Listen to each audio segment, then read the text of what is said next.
오늘은 예배가 끝나자마자 파이어 주일이 있는 주일입니다. 그래서 속으로 조금 혹시 귀찮으니까 오늘 일부로 많이 오시지 않을까라는 생각을 했는데 그래도 여전히 또 3부 예배 함께 나오셔서 참여해 주신 여러분 모두에게 감사를 드립니다. 우리 옆에 계신 분들께 환하게 웃으면서 사랑합니다, 함께 해주셔서 감사합니다, 이렇게 인사하겠습니다.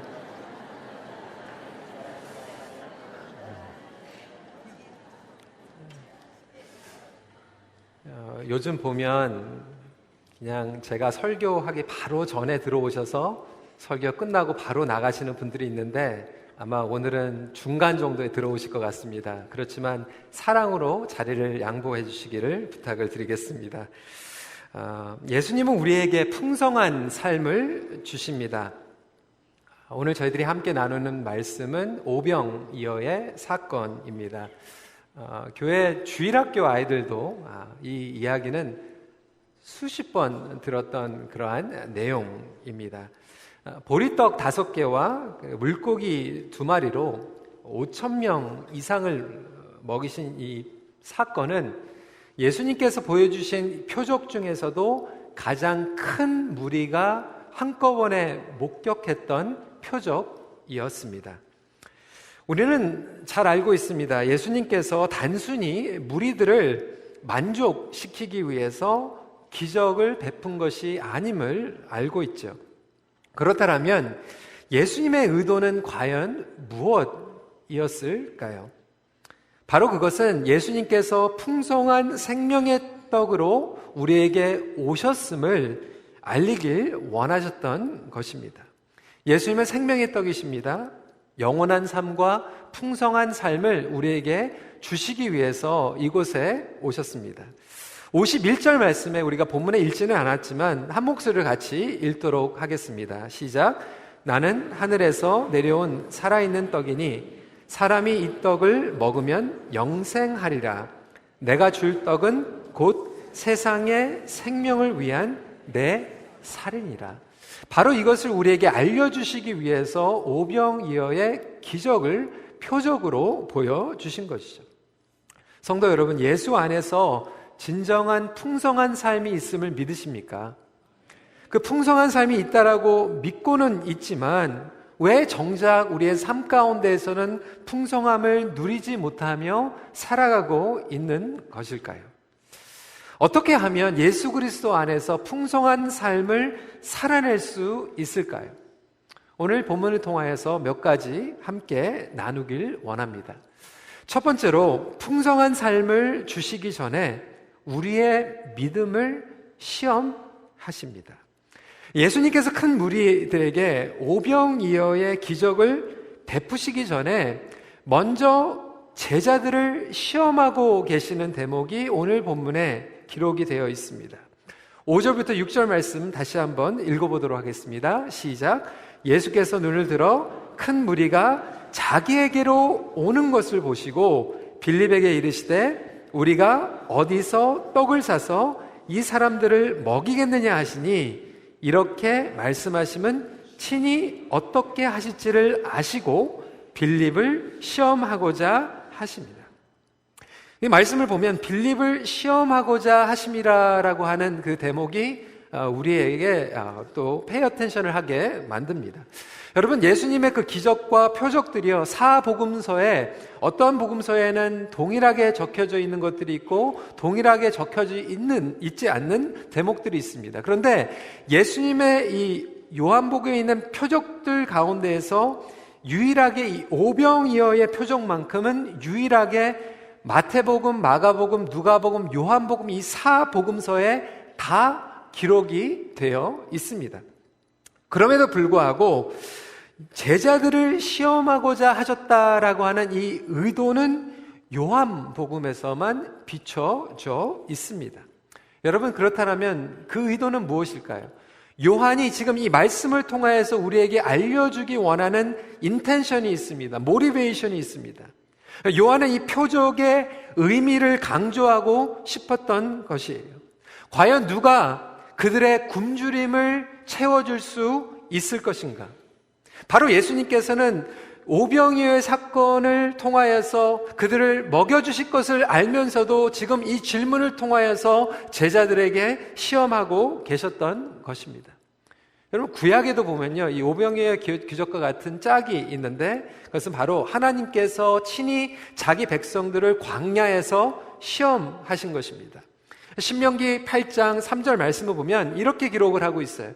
너를 낮추시며 너를 줄이게 하시며 또 너도 알지 못하며 내 조상들도 알지 못하던 만나를 내게 먹이신 것은 사람이 떡으로만 사는 것이 아니요 여호와의 입에서 나오는 모든 말씀으로 사는 줄을 내가 알게 하려 하십니다. 광야에서 이스라엘 백성들을 시험하시면서 진정한 일용한 양식 만나를 주시는 분은 하나님이다라고 하는 것을 알려주시기 위해서 신명기 8장 말씀을 통하여서 말씀을 주신 것 같이 오늘 똑같이 오병이어의 사건을 통하여서 진정으로 예수님께서 생명의 떡으로 오셨다라고 하는 것을 제자들에게 질문을 주시면서 알려주시길 원하셨다라고 하는 것이죠. 그렇다면 성도 여러분, 마찬가지로 하나님께서는 풍성한 삶을 우리에게 주시기 위해서 우리의 믿음을 시험하십니다. 믿음을 시험하시는 이유는 무엇일까요? 우리의 믿음의 현 주소를 깨닫고 성장시키길 원하신다라고 하는 것입니다. 오늘 이 본문을 보면 세 가지 믿음의 유형이 등장하고 있습니다. 빌립의 믿음이 있고요, 안드레의 믿음이 있고 또한 소년이 보여준 믿음의 반응들이 있다라고 하는 것이죠. 첫 번째로 빌립의 믿음을 한번 살펴보길 원합니다. 7절 말씀 같이 읽도록 하겠습니다. 시작. 빌립이 대답하되 각 사람으로 조금씩 받게 할지라도 200데나리온의 떡이 부족하리이다. 인간적으로는 정확히 맞는 대답이었어요. 빌립은 지극히 현실적인 사람이었습니다. 숫자를 잘 파악했고요, 양을 알고 있었고, 그리고 돈이 얼마나 필요한지 금방 계산을 해서 알고 있었습니다. 여러분, 그렇지만 그것이 바로 빌립의 한계였습니다. 바로 이것이 저와 여러분들의 한계일 수 있다라고 하는 것입니다. 예수님께서는 분명히 제자들에게 그리고 빌립에게 물어보셨어요. 어디서 이것을 구할 수 있느냐? Where? 라고 물어보고 계시는 거죠. 정확한 답은 예수 그리스도였습니다. 예수님께서 원하셨던 그 정확한 답은 어디에서라고 하는 그 대답의 질문이 대답이 예수 그리스도라고 하는 것이죠. 빌립은 분명히 가나의 혼인 잔치 때 예수님의 말씀으로 물이 포도주가 변하게 되는 것을 목격하였습니다. 두 번째를 통하여서 왕의 신화와 세 번째 표적을 다 목격했던 사람이었어요. 첫 번째 표적, 두 번째 표적, 세 번째 표적도 결국은 문제의 해결자가 예수 그리스도라고 하는 것을 경험했지만 다시 한번 이 네 번째 표적에 주어지는 질문 가운데서 예수님께서 어디에서 문제를 해결할 수 있느냐라고 질문했을 때 똑같이 숫자적으로, 양식으로, 재물로 계산하고 있었다라고 하는 거예요. 성도 여러분, 바로 저와 여러분들이 이러한 믿음을 가지고 주님 앞에 나오고 있지는 않습니까? 우리가 광야를 걸어가면서 매일 일용한 양식의 만나를 우리에게 먹여주시고 기적과 표적을 통하여서 예수 그리스도가 누군지 우리가 경험하면서도 당장 우리 앞에 무엇이 모자라면 주님 모자라서 안 됩니다라고 고백하는 그 믿음. 여러분, 예수님께서도 그 상황을 아시고 계신다고 하는 것. 인간적으로는 불가능한 상황인 것을 예수님께서는 아십니다. 때로는 저와 여러분들이 인간적으로 봤을 때 모자라고 불가능한 상황 가운데 있는 것을 우리보다 더 잘 아시는 예수님. 그런데 우리 믿음은 거기에서 끝난다라고 하는 거예요. 끝까지 하나님께 주님 안 됩니다. 모자랍니다. 심지어는 다른 사람들과 우리의 공동체 가운데에서도 낙심을 주는 영향력과 믿음을 가진 그러한 태도로 나아가고 있지는 않습니까? 여러분, 사실상 교회 역사를 보세요. 2000년 동안 교회 역사를 봤을 때 남았던 시기는 부패했던 시기예요. 교회가 남아 돌았었던 시간은 부패하고 타락했던 시간이에요.